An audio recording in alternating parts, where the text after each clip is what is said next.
It looks like the Buccaneers have named their starting quarterback for Friday's preseason game against the Steelers, and it's an interesting choice. That and more on today's episode of Locked On Bucs. Your daily Tampa Bay Buccaneers podcast, part of the Locked On Podcast Network, your team every day.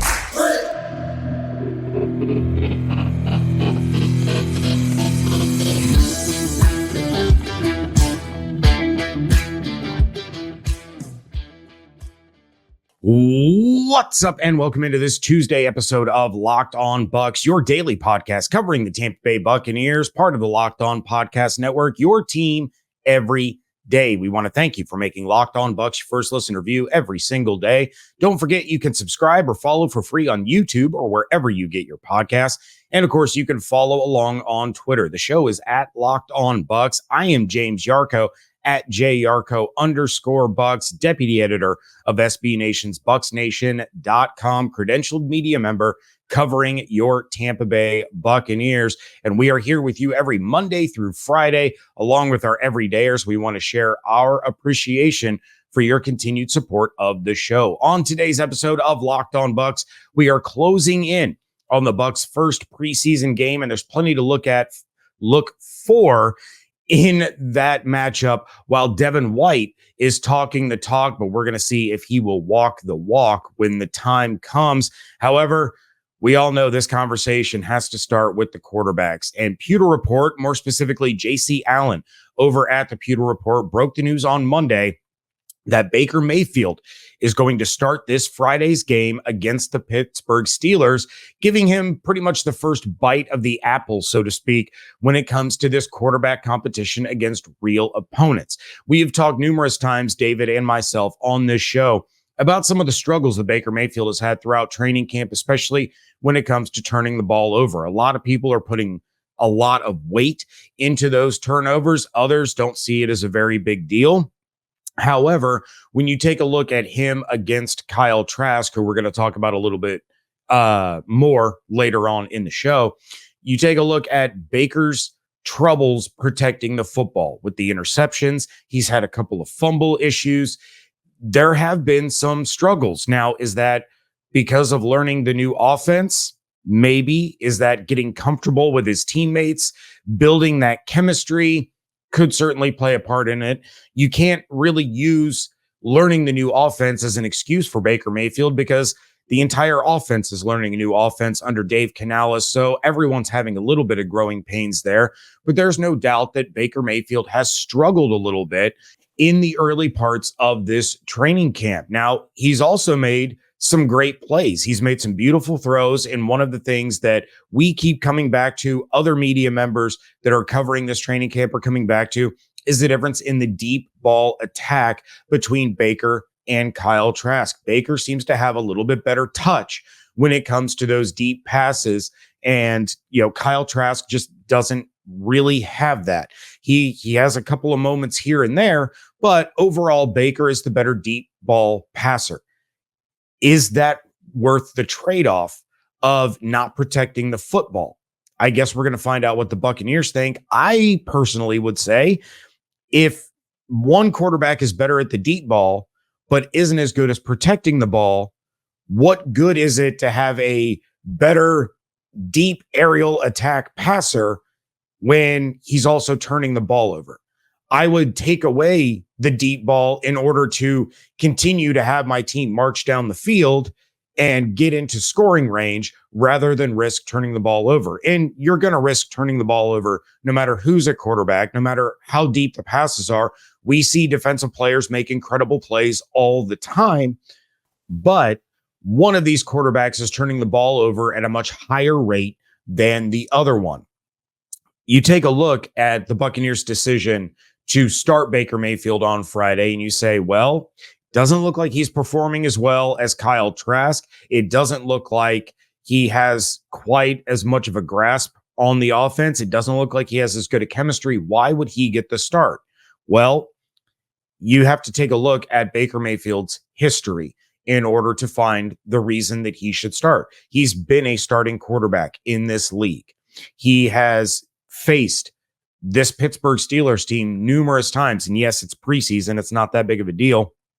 but he is familiar with the opponent on the other side of the field. He was brought in to compete for this starting job as a former starting quarterback, as a quarterback with playoff experience under his belt.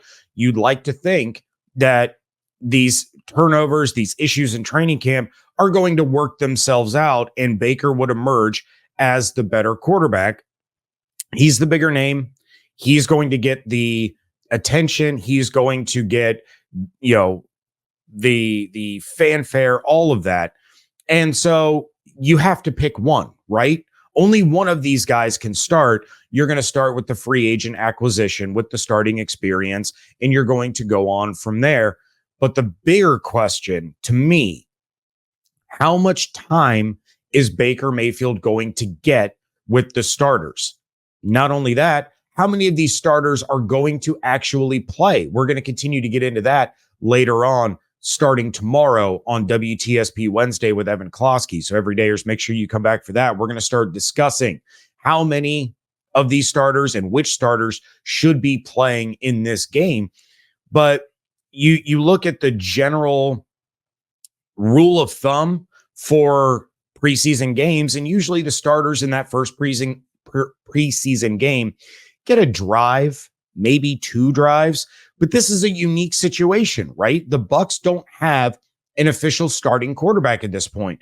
So to me, whoever starts the game should get the full first quarter. Then the backup should get the full second quarter. And then we kind of go from there. We're going to get into that a little bit more coming up, but I take a look at Baker specifically, and I would say he should get 2 drives or the first quarter. And by that, I mean, if the second offensive drive for the Buccaneers is still ongoing when the first quarter ends, you let Baker finish out that drive, right? You let Baker, have that full second possession of the football, regardless of if it spills over into the second quarter. So if the first 2 drives are a 3 and out, and then 9-play drive that ends in a field goal, and then the second quarter rolls around before the Bucs get their third possession, that's Kyle Trask's time. That's when he should be able to step on the field. It's all fluid. The Bucs need to see what they have. If the first 2 drives are 3 and outs, you're probably going to throw Baker out there one more time and say, all right, come on. You need to at least move the sticks. Let's see what you got. Go out there and take this drive. And then again, kind of play it by ear. But I would say what you should be looking at is 2 drives or the first quarter, whichever one is completed later, if that makes sense. So plenty to talk about regarding the starting quarterbacks for this Friday and beyond. But what about that other guy that I keep bringing up? Kyle Trask has exceeded many people's expectations. So what kind of work should he get on Friday? That's coming up next here on today's episode of Locked On Bucs, part of the Locked On Podcast Network, your team every day. And of course, this show happens because of partners like our friends at eBay Motors. eBay Motors has teamed up with Locked On Fantasy Football host Vinny Iyer to bring you some of the best fantasy picks each week, all season long.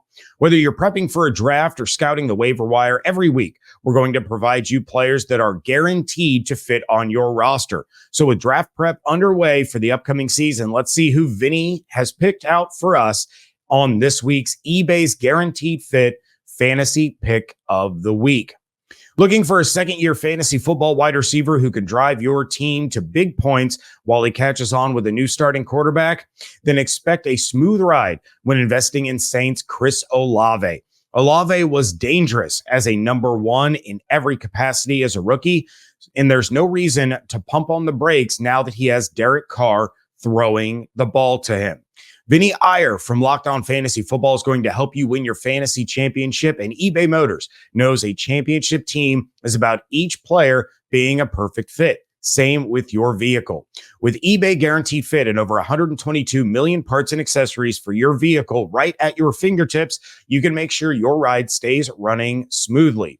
air filters, brakes, batteries, taillights, alternators, shocks, struts, you name it, eBay Motors has it. And they'll make sure it's the right fit for your car, because eBay Guaranteed Fit helps you understand exactly what part you need for your vehicle the first time. So go forth, switch gears, crank the AC, and say goodbye to sweating if your ride needs a little fixing up, because now you know you'll always be set up for success from the get-go. With eBay Guaranteed Fit, everything your vehicle is calling for is just a click away.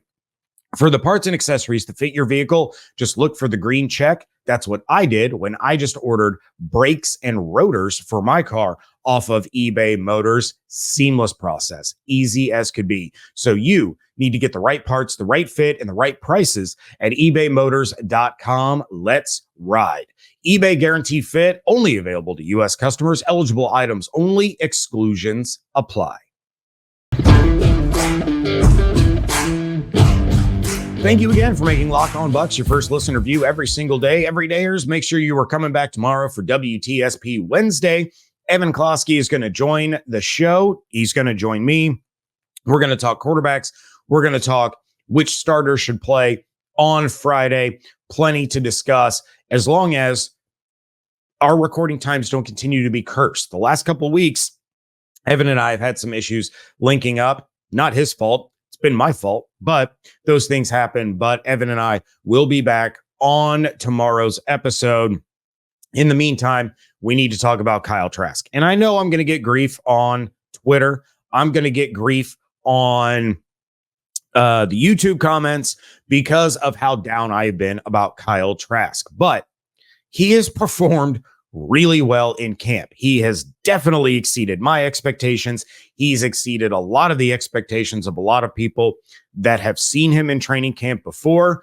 And I've said it before, I'm sure I'll say it again. We've talked on this show all the way back to right after the draft, when the Buccaneers took him in the second round, that he was a late bloomer in high school. He was a late bloomer at Florida. Now it looks like he's coming into his own with the Buccaneers in the NFL. The game's slowing down for him a little bit.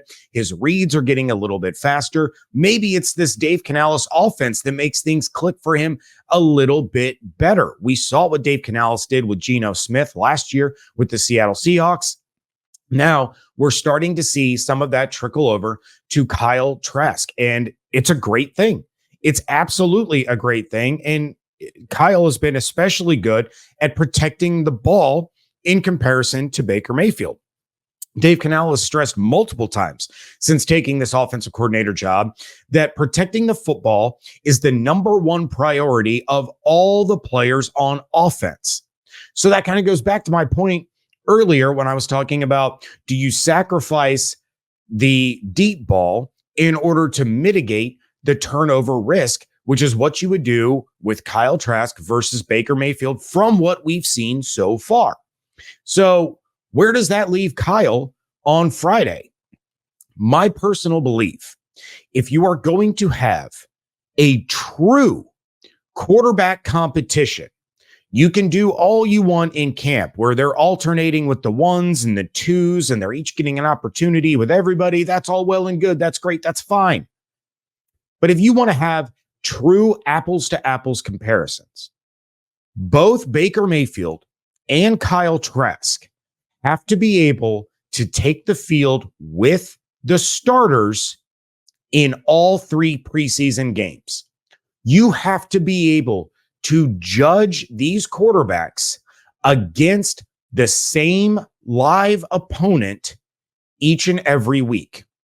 Because Baker could go out on Friday against the Steelers, and let's say he does what I said in segment one. He has a 3-and-out. He's got a 7, 8, 9 play drive that maybe ends in a field goal, and that's against the starting defense of the Pittsburgh Steelers. Now you take a look at Kyle Trask, who comes in. Now he's on the field with some of the Buccaneers reserves. He's going up against the Steelers reserves on defense. He's got 2 touchdown drives. Well, the whole story the next day is going to be Baker Mayfield had 2 drives and he got 3 points. Kyle Trask got 2 drives and he got 14 points. It's not a fair comparison. So you have, in order for it to be fair, you have to give Kyle time with the starters against the Steelers on Friday. And I quite frankly don't think that's going to happen. What I think is going to happen is Baker will be with the starters. Kyle Trask is going to come in with the reserves and play the second quarter. And then he is the locked and loaded starter for the second preseason game against the Jets, which is a much tougher task. The Jets defense is better than Pittsburgh's. The Jets game is at the Meadowlands, not at home. So it's a tougher team to face. It's on the road and not at home. It's a different bar that you are setting in Kyle's start versus Baker's start. So when you take a look at this competition, you could have struggles for Baker this Friday, and Kyle does really well. Then you can have the inverse next week against the New York Jets, where Kyle's going to struggle against that starting Jets defense, and maybe Baker comes in against the reserves and does really well. Well, now you're stuck with that final preseason game against the Baltimore Ravens, and who knows how they're going to treat that game. Who knows if the Ravens avoid putting any of their starters out on the field. We saw what happened with the Buccaneers last year with Aaron Stinney blowing out his knee against the Indianapolis Colts in the final preseason game, with the third preseason game having been the dress rehearsal before they cut it down to 3 preseason games and added a regular season game. It was a little easier to be able to tell what teams were going to do. Now, every team has a different philosophy on how they treat these preseason games. And maybe against the Jets, Kyle gets the first quarter, Baker gets the second quarter, but the Jets play their starters the first half, and they treat that as their dress rehearsal. So you have Sauce Gardner out there covering Mike Evans against both quarterbacks. You have the Jets starters getting to face both guys. But again, for this to be a true, fair, equal competition, both of these players need to face the same defense with the same players around them in each game. So, yeah, Baker Mayfield is probably going to get the first quarter on Friday. Kyle's probably going to get the second. Then week 2, they're going to flip-flop. But that doesn't give you any kind of barometer to judge how these two are doing in live action, because they can perform as well as they want against their own defense, who aren't actually allowed to touch them, aren't actually allowed to really put pressure on them, because the Bucs are going to protect their own quarterback in practice. It's a completely different world when you are going up against a team where you have guys trying to win starting jobs or trying to make a roster and fighting and scratching and clawing to be one of those 53 that are named after the preseason is over. And if Kyle is able to continue to do in live action what he's been doing in camp, he's going to come away the winner of this competition. He is going to be named the week 1 starter against the Minnesota Vikings because of all of the things that we have mentioned up to this point: protecting the football, grasping the offense, understanding what his role is, and not putting the offense in jeopardy. However, it's going to be very, very interesting to see how the Bucs treat this competition when it comes to these preseason games. Let me know what your thoughts are on how you feel this would be a fair evaluation. Drop those in the YouTube comments, or of course, you can email us at lockedonbucspodcast@gmail.com. But now you know my stance on it. All of our everydayers know I've been saying since the moment they signed him that I thought Baker Mayfield was the starter for this team. Kyle Trask has made me put my foot in my mouth a little bit. And now I want to see apples to apples comparisons between these two guys so that the Buccaneers have the best opportunity to win starting week 1 against those Minnesota Vikings with the right quarterback under center, because they were fairly evaluated and judged throughout the entire process. Devin White said all the right things, and hopefully he actually believes what he's saying. That's next here on Locked On Bucs.